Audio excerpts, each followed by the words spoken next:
Of all the 10 big lies that you write about, which one do you think is the most significantly important as far as which ones are most destructive to our country to believe in?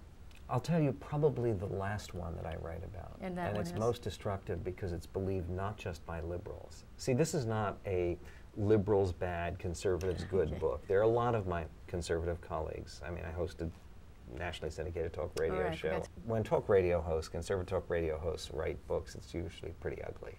I mean, because a lot of those books are just very simple. It's liberals bad, we're good. That's not what this book is.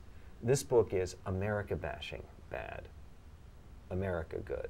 And you're trying to straighten it out because... I am, and conservatives believe this lie number 10, which I think is, this is to answer your question, which is that America is in the midst of an irreversible moral decline. And why do we believe that? I think it sort of satisfies people. There used to be those little cartoons, remember, where that shows somebody with a beard and a toga and sandals holding up a sign saying the end is near. Yes. You know, this is what amazed me, Kathy, was I was researching this book, going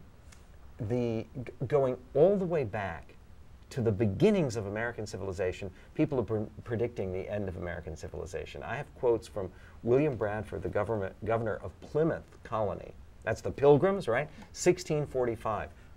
We're morally bankrupt. We're finished. It's over. It's not true. First of all, nothing is irreversible in this country. And secondly, there have been ups and downs and ins and outs. We had a huge drinking problem in the early 1800s in America. I mean, gigantic. Hurt our economy, ruined families. We had a sexuality problem kind of ran rampant right before the American Revolution. And how do we know this? Because at least 30% of all babies that were born, who were first children, were born within 5 months of their parents' marriage. Oh, okay. Which, you know, you don't think about people in the colonial period. They kind of think more about people in 21st century. Right. The point about this is, look, abortion is down. Divorce is down. Crime is down dramatically. Drug use is down dramatically. So it's the media, isn't it? Well, we're being saturated by all this negative stuff and we're believing it. Always. And the problem is we don't have a news business in America. We have a bad news business. That's true. If people actually are doing their jobs, paying their taxes, living in peace with their families, it never makes the news. You go out and shoot somebody, you're on the news. America was founded on genocide against Native Americans. Can you say something quickly about Yes, that? not true.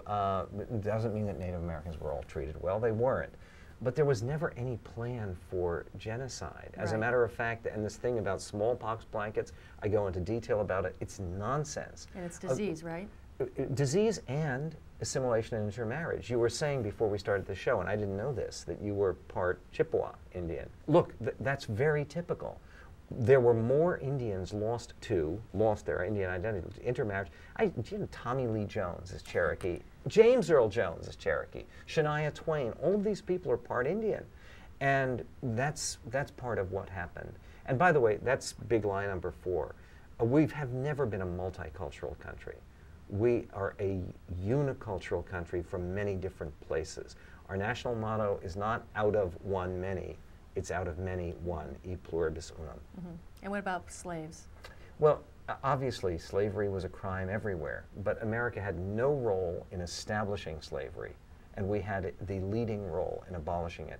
The big 3% came here? Exactly. Of all the slaves who were taken out of Africa, it's about between 20 and 22 million people. At most, 3% of the slaves. And why are we being blamed? And what about reparations? Because we're the leading country in the world.